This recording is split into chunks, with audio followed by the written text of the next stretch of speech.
Bien-aimés frères et sœurs, vous connaîtrez la vérité et la vérité vous affranchira. Ça, c'est pas moi qui le dis, c'est la Bible qui le dit. Mais moi, je vous dis mieux. Vous connaîtrez la vérité historique, notamment celle de vos ancêtres kémites, et vous aurez une vision globale de ce que c'est que la vraie souveraineté politique. J'ajoute, vous reviendrez à la spiritualité africaine ancestrale et vous comprendrez les enjeux de l'indépendance économique. Et pour terminer, vous accepterez votre identité culturelle kémite et vous obtiendrez deux choses. La première, c'est la paix. La seconde, c'est le développement, à une condition. L'unité de toute l'Afrique noire, l'unité de tous les Noirs du monde entier. Otep à tous, bienvenue sur la chaîne des panafricanistes par essence, par conviction et par excellence. Celle des citoyens kémites par nécessité et obligation de combat. Nous sommes une chaîne qui n'est guidée que par nos ancêtres et rien que par les ancêtres qui appartiennent à l'égrégore du monde noir. Par conséquent, nous ne croyons en aucun Dieu venu de l'étranger. Toutefois, cette vidéo n'est aucunement destinée à inciter à la haine ou à la violence, car nous menons un combat qui est d'abord et avant tout spirituel, intellectuel et démocratique. Ensuite, il est politique, géopolitique et géostratégique. Contre l'impérialisme, le colonialisme, le néocolonialisme et l'endocolonat, qui sont tous qualifiés de crimes contre l'humanité. Nous menons ce combat sur la base du principe fondamental que nous avons hérité de nos ancêtres kémites, qui est celui de la Mahat, c'est-à-dire solidarité, vérité et justice. Vous êtes donc en droit de connaître la vérité et nous avons l'obligation de vous dire la vérité, rien que la vérité, afin que justice soit rendue au continent africain. Et ça, c'est notre modeste contribution dans cette noble lutte en faveur de la souveraineté, la dignité, la solidarité et l'unité africaine. C'est exactement ça que nous appelons le panafricanisme. Bien-aimés frères et sœurs, encore une autre grosse escroquerie internationale à l'égard de l'Afrique en train de se passer en ce net moment en France, à Paris, autour du thème pacte financier mondial. On veut, les prophètes de l'Apocalypse ont dit que la planète va disparaître bientôt et que il faut non seulement réduire la population mondiale, notamment l'Afrique, il faut réduire ça, tuer les Africains, mais aussi et surtout, il faut que les Européens puissent prendre les matières premières. Avec les États-Unis, prennent les matières premières africaines et les amènent chez eux pour développer leur pays.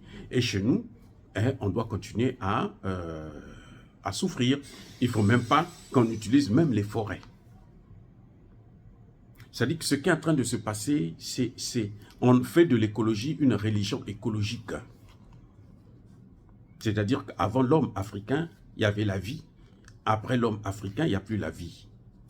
Il n'y aura plus la vie. Donc l'homme africain doit disparaître. Et tout ça, ils le font avec la complicité des dirigeants africains. Emmanuel Macron convoque une centaine de chefs d'État de ce monde.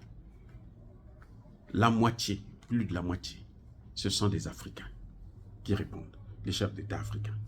Parce qu'on leur a dit, il y aura de l'argent en jeu. Écoutez les imbéciles, je dis bien, et ça, je m'en fiche de ce qu'ils pensent. Ce sont des imbéciles. On ne peut pas vous baiser la gueule tous les jours. Et vous continuez toujours à les suivre comme des moutons. C'est incroyable. Les dirigeants africains, ils n'ont rien compris. Emmanuel Macron, je vous l'ai dit dans ma dernière vidéo sur ce pacte financier, c'est Emmanuel Macron, la France là, est plus endettée que l'ensemble de tous les pays africains. 3 000 milliards. Et l'Afrique est endettée à hauteur de 800 milliards. Vous voyez, c'est-à-dire que Emmanuel Macron, sa dette est 3,5 fois supérieure à celle de l'ensemble du continent africain. Et lui vous appelle pour venir régler vos problèmes, vous acceptez. Parce qu'on a dit on va faire les DTS, là, les droits de tirage spéciaux. Ce qu'ils avaient promis il y a 2 ans, c'est maintenant qu'ils disent qu'ils vont réaliser ça. Ils vont donner aux pays africains. Mais les pays africains, là, c'est bien fait pour leur gueule. Ces dirigeants africains qui ne valent rien. Même Macky Sall est tombé dans le piège. On les a appelés. Vous savez pour quel montant? 100 milliards. C'est 100 milliards là qu'ils demandent. Le cobalt, rien que le cobalt, que les États-Unis pillent en Afrique là, par an, c'est plus de 100 milliards. Le cobalt là, par an, ça peut apporter plus de 100 milliards. Ils vous disent que l'Afrique doit faire des efforts, ne doit plus utiliser les énergies fossiles. C'est-à-dire qu'on ne doit plus utiliser le pétrole, on ne doit plus utiliser le gaz. On a promis au Sénégal de l'argent. Parce que les Sénégalais, quand ils ont entendu ça, ils disent donc des flatteurs, ils ont couru. On leur dit, vous n'utilisez pas le pétrole, vous n'utilisez pas le gaz pour que vous puissiez avoir l'argent. J'ai écouté la ministre sénégalaise des Affaires étrangères, hein, Tall Sall, qui disait que, Aïssata Tall Sall, qui disait que on a posé des conditions, on nous interdit d'utiliser le pétrole et le gaz. Vous savez quoi? On vient de découvrir le pétrole et le gaz au Sénégal. Le Sénégal est peut-être le 4e producteur de gaz en Afrique. On vient de découvrir ça. On lui dit, n'utilise pas ça, on va te donner peut-être 2 ou 3 milliards, 5 milliards de dollars, et puis bon, tu vas te débrouiller à faire électrifier le Sénégal. Vous voyez un peu comment on se moque des Africains, et eux, ils sont là, ils acceptent ce genre d'imbécilité des Occidentaux. Pour 100 000, on dit à la RDC, là, on dit, tu sais, tu ne dois pas utiliser l'énergie fossile. Tu n'utilises ni le pétrole, ni le gaz. Toi, là, tu dois faire l'écologie seulement. Mais eux, ils viennent quand même prendre les matières premières. Le cobalt, le coltan et tout. Il y en a qui viennent, des Chinois qui viennent avec un contrat avec l'État. Bien sûr, ils baissent la gueule au gouvernement. Mais les Américains, eux, ils passent par le Rwanda, qui vient, qui pille, et puis bon, ils s'en servent avec. Et vous nous dites, vous là, vous ne produisez rien. Vous devrez rester comme ça, affamé, mourir. Pas d'électricité, pas de gaz. Mais tous les experts sérieux de ce monde vont vous dire, le développement, c'est l'énergie. Si vous n'avez pas d'énergie, vous ne pouvez pas vous développer. Sans l'énergie, vous ne pouvez pas vous développer. Écoutez-moi bien, Africains. Sans l'énergie, il n'y a pas le développement. L'Allemagne était la première puissance en Europe parce qu'elle avait l'énergie moins chère chez les Russes. Depuis que les Russes ont fermé les vannes, les compagnies allemandes, actuellement, sont en train de délocaliser pour venir aux États-Unis, là où il y a l'énergie moins chère, parce que l'énergie est capitale pour le développement. Maintenant, on nous dit, les Africains, vous avez l'énergie, vous ne devez pas l'utiliser. Mais cette énergie-là, Dieu nous a donné ça pourquoi? Dites-moi un peu, attendez, écoutez, Dieu nous a donné ça pourquoi? Pour orner nos pays. Vous allez dans un pays comme le Gabon, il y a des villages entiers qui sont en train de disparaître. Parce que la France a exploité le pétrole sauvagement, elle a pollué tous des villages, des forêts entières. Et maintenant on nous dit, vous venez faire des économies pendant que nous on continue à se développer. Mais on vous donne un peu pour survivre. C'est pour ça qu'ils préfèrent garder des gouvernements qui restent là 20 ans, 30 ans, 40 ans, 50 ans, qui ne foutent absolument rien. Mais ils sont là pour servir leurs intérêts, pour aller signer pour l'environnement. Nous, on est venus signer. Les pays africains, arrêtez un peu d'être si stupides. Arrêtez d'être ridicule. Regardez comment la Cour pénale internationale, vous êtes tous partis signer là. Vous avez tous mis votre tête dans la... Tous les chefs d'État africains, y compris l'Afrique du Sud. Aujourd'hui, ils ont ça à la corde au cou. La Cour pénale, c'était seulement pour juger les chefs d'État africains récalcitrants qui ne veulent pas faire la volonté des Occidentaux. Et vous avez tous signé. Vous ne savez pas, vous n'avez pas réfléchi, vous n'avez pas des experts, vos conseillers servent à quoi? Vous les payez pour quoi?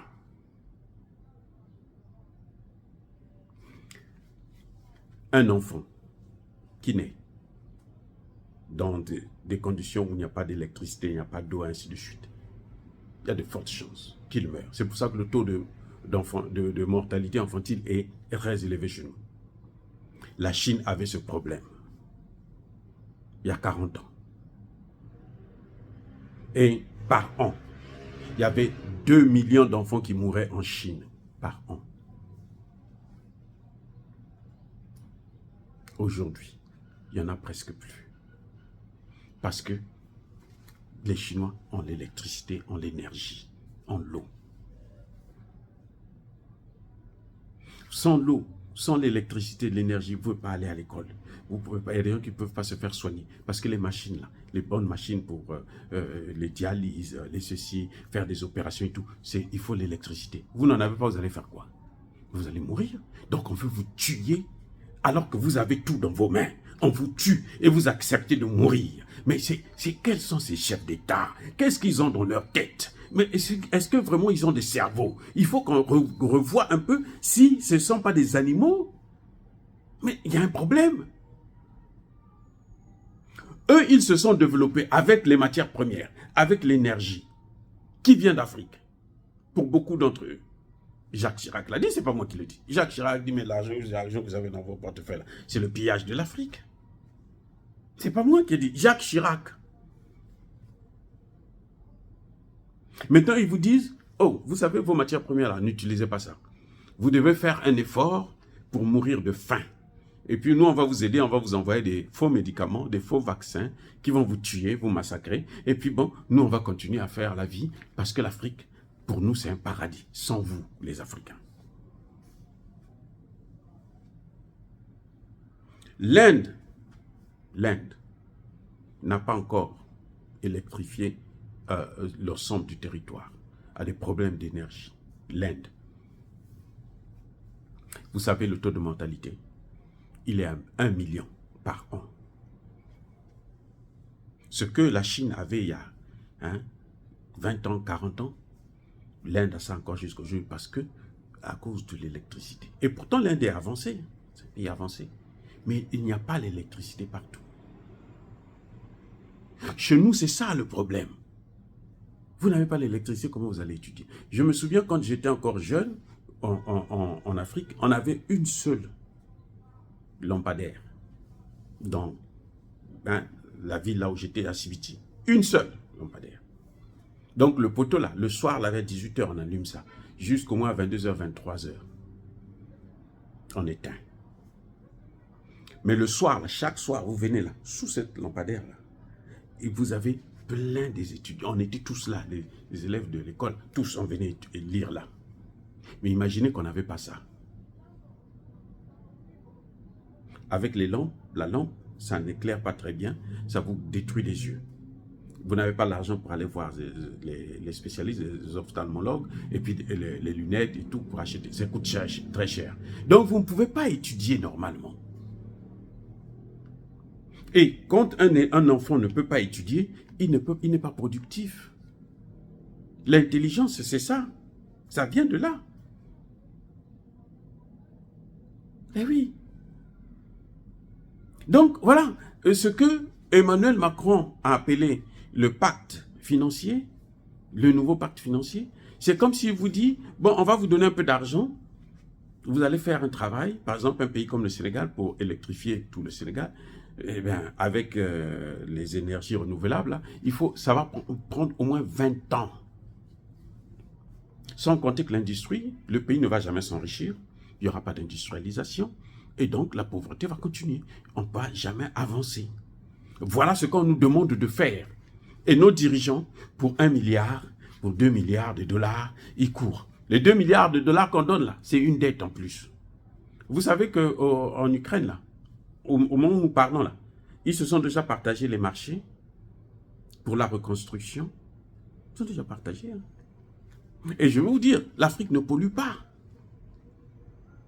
On nous dit maintenant, on nous interdit même d'utiliser la forêt, de manger les fruits de la forêt. Nous devrons attendre le poulet, les insectes que Bill Gates est en train de fabriquer dans ses laboratoires ici. C'est ça qu'on va venir nous donner là-bas pour nous nourrir. Mais voyez un peu à quel point les gens sont méchants. Ce qui les a développés là, ils ne veulent plus que nous se développe aussi avec ça. Alors que c'est pour nous. Maintenant, ils sont en train de passer à la voiture électrique. Vous savez quoi? La voiture électrique pollue plus que autant que la voiture normale. Notamment, surtout pour la fabrication. Il y a les experts qui le disent. Le problème du réchauffement climatique, là, c'est un faux débat. Ce n'est pas la première fois. Vous n'avez pas constaté que ceux qui en parlent, ce ne sont pas les spécialistes. Ce sont des hommes politiques qui en parlent. Mais eux, ils ont quelle expertise? Puisqu'ils ne sont pas allés dans des écoles de sciences pour comprendre ces choses-là correctement. Eh oui. Donc, vous voyez, c'est une escroquerie internationale, mais alors d'un niveau qui dépasse les bornes. Et les chefs d'État africains continuent à tomber dans ce piège. C'est incroyable. Ils sont en train pourquoi ils sont en train de... Attends, ils amènent des bases militaires. Non? Les bases militaires, là, c'est quoi? C'est pas la pollution? Ils détruisent nos forêts, nos rivières. Avec les bases militaires, là. Je vais vous dire une chose. À Pointe-Noire, au Congo-Brazzaville, quand vous venez au bord de la mer, écoutez bien, vous venez au bord de la mer, vous pouvez ramasser des poissons jusqu'à 2, 3, 4 kilos. Et oui, vous les ramassez parce que la mer jette, ils sont vivants, hein. Vous les prenez, vous les ramassez. Et puis vous partez, vous mangez, vous préparez, vous mangez. Depuis que les Chinois sont rentrés dans la pêche à Pointe-Noire, vous venez au bord de la mer, là, vous pouvez passer une journée entière. Vous n'allez jamais voir un seul, même un petit poisson d'1 centimètre. Il n'y en a plus. Parce qu'ils font la pêche à la dynamite. Ce sont eux qui viennent, qui détruisent chez nous. Ils pêchent comme des fous, ils prennent tout, ils amènent chez eux pour aller manger. Quand ils vous vendent ça, c'est le poisson pourri. Ce poisson que les Chinois pêchent là, quand il sort là, dans 2 heures du temps, après 2 heures du temps, c'est fini, le poisson commence à pourrir. Alors que nous avions eu les Béninois qui étaient des grands pêcheurs au Congo-Brazzaville, notamment à Pointe-Noire, des grands pêcheurs. Non, c'était toujours bien, l'environnement était propre, ainsi de suite. Ils respectaient un certain nombre de règles de protection de l'environnement. Donc, si vous nous interdisez de manger la forêt, vous savez, il y a les Congolais, Gabonais, Camerounais et autres là, ils ont ce qu'on appelle le fungwa. Ce légume-là, il ne se plante pas. Vous allez en forêt, vous cueillez. Vous allez en forêt, vous cueillez. Tous les jours. Depuis que moi je suis né là, jusqu'à aujourd'hui là, j'ai jamais vu un champ au Congo où on fabrique, on plante ce légume. Mais vous allez, il n'y a pas de saison. Tout au long de l'année là, vous pouvez aller en prendre, vous venez, vous préparez, vous mangez. Bon, vous nous interdisez, c'est un repas de base. Vous nous interdisez de manger ça, les gens vont manger quoi? Mais ils vont mourir tous. Juste parce que le chef de l'État, le président est allé, oh non, moi je suis parti, on a dit les droits de tirage spéciaux, je veux prendre ma part. Mais les droits de tirage spéciaux, c'est des dettes. Et en plus, c'est de l'argent sale.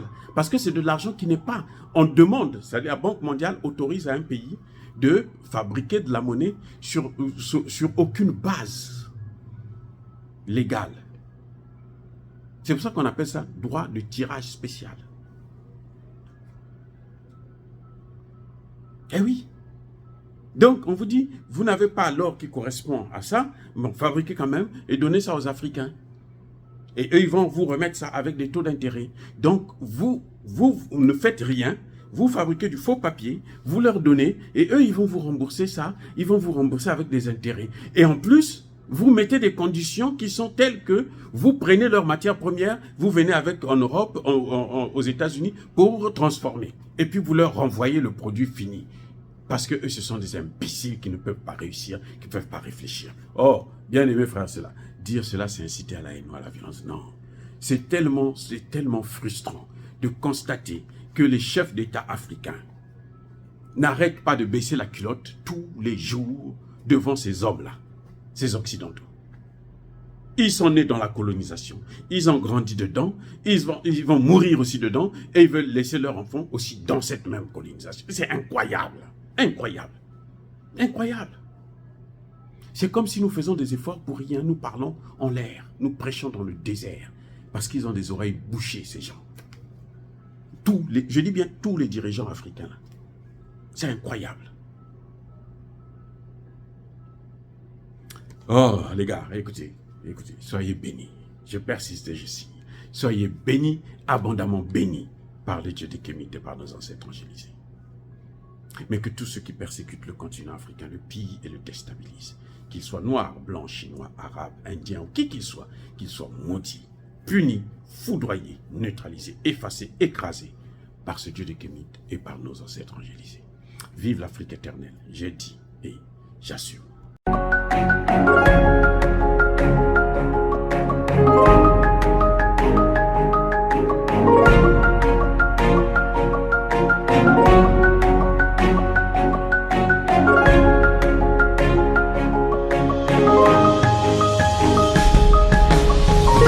Eux, ils marchent par la foi et non par la vue. Mais moi, je vous conseille vivement de marcher par la connaissance scientifique et historique, notamment celle de nos ancêtres kémites, par les 5 sens et par l'intelligence. À vous, à Pierre.